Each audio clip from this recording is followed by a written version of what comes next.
कफन हमारा तिरंगा हो, यही आस है। आज़ाद हवाओं में हर भारतीय सांस ले, बस यही हमारा ख्वाब है। सो धर्मे निधने श्रेया। महाभारत की कहानी है, श्री कृष्ण की जुबानी है। जब धोखा मिले दुश्मनों से, अधर्म का नाद चारों तरफ फैला हो, तब युद्ध ही सर्वश्रेष्ठ विकल्प हो, तब युद्ध ही धर्म हो। श्री कृष्ण की सीख लेके आए हैं, माँ भारती की लाज बचाने आए हैं, खून की नदियाँ बहाने आए हैं, हम वीर कारगिल की गाथा सुनाने आए हैं। धोखा मिला फिर भी पीठ न दिखाई थी, हमारे शहीद सुभाष कालिया की तो बोटी बोटी निकाल ली गई, फिर भी हमने दुश्मन की लाशें लौटाई थी।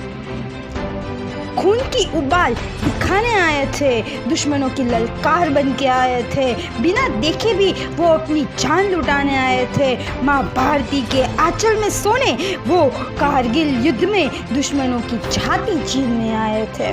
-40 डिग्री में कुछ बंदूकें लेके हजारों गोला बारूद का तपन सहने आए थे। एक पहाड़ी जीतने के बाद शहीद विक्रम बद्रा जैसे दिलेर दिल मांगे मोर कहकर दूसरी पहाड़ी का युद्ध मांगने आए थे।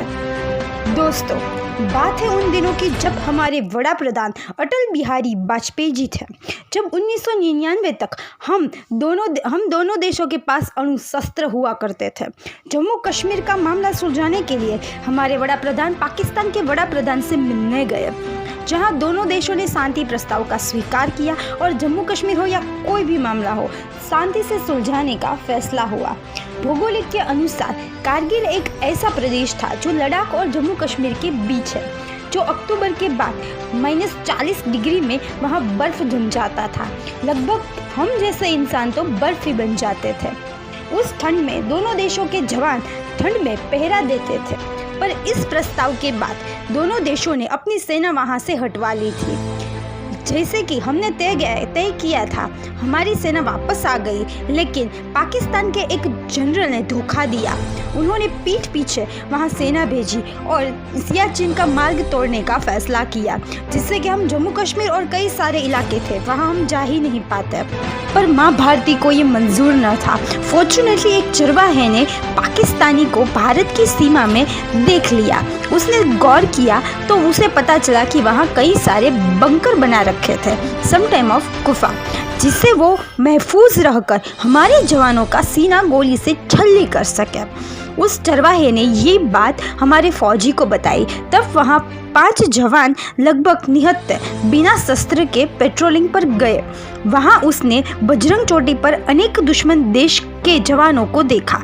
वो चाहते तो वहाँ से जा सकते थे, पर नहीं, उनका खून माँ भारती की पुकार कर रहा था। उनकी धमनी सिर्फ आज़ाद हिंद की प्यासी थी। दूध का उबाल इतना बढ़ गया था कि दिमाग की एक न चली और वो हर हर महादेव की गर्जना करते हुए बजरंग चोटी पे जा पहुँचे। नीचे दिख रहे 4 बंकर असल में 6 थे। निहत्ता होने की वजह से हमारे 5 जवान शहीद हो गए, जिनमें से एक थे सुभाष कालिया। महज 22 साल की उम्र होगी। 22 साल की उम्र में 22 दिन की यातना सह के उनकी लाश हमें पहुंचा दी गई थी। उनके सब पे ना उनके चेहरे पे आंखें थी, ना कान था, ना नाक था, ना हाथ थे, ना उंगली थी, ना पैर थे, यहाँ तक कि अंदरूनी भाग तक ना था। जनरल तो बहुत दूर की बात है, उनकी माँ भी उन्हें पहचान ना सकी। इतनी हद तक वो लड़ा था, लेकिन उसने एक शब्द नहीं कहा था।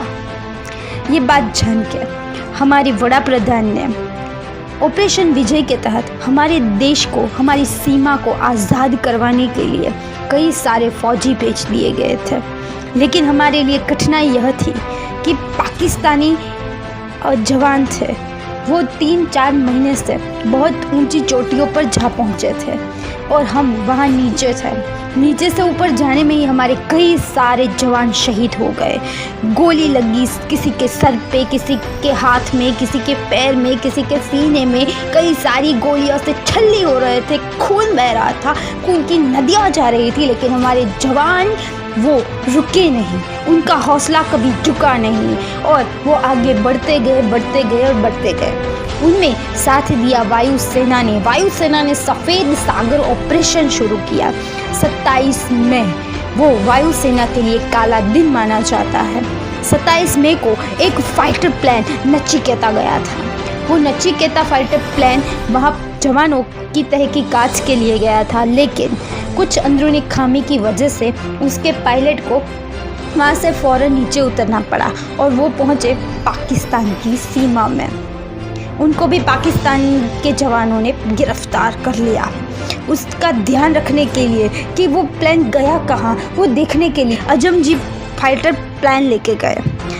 हुआ यूँ कि पाकिस्तानी सैनिकों ने उन पर इतना गोलियों से धावा बोल दिया कि उनके शरीर के टुकड़े टुकड़े हो गए। एक टुकड़ा वहाँ गिरा तो एक वहाँ गिरा, हमें कुछ पता न चला कि वो कहाँ गए। ये सब देखने के बाद हमारे वड़ा प्रधान जी ने तय किया कि अब हम हेलीकॉप्टर लेके जाएंगे, लेकिन उसकी एक मर्यादा थी। हेलीकॉप्टर हजारों फीट ऊंचे ही जा सकते थे, लेकिन वो युद्ध 12,000 फीट ऊंचाई पर लड़ा जा रहा था। ठंडी इतनी थी कि कोई कुछ कर ना पा रहा था। वो लोग बंकर बनाकर कहाँ से गोलीबार कर रहे थे, हमें कुछ पता ना था। जिसमें हमारी सबसे बड़ी सहायता की थी मिराज 2000, जो फ्रांस में बना था। हमने फ्रांस से लिया था। पाकिस्तानी लोगों ने उसने मना कर दिया था कि हम नहीं खरीदेंगे, लेकिन हमारे भारत के वड़ा प्रधान जी ने वो अपनाया था। और तीसरा ऑपरेशन था नेवी ऑपरेशन तलवार। हमारा झंडा आज भी कारगिल पे लहरा रहा है। तो बस आज के लिए इतना ही। जय हिंद, वंदे मातरम, भारत माता की जय।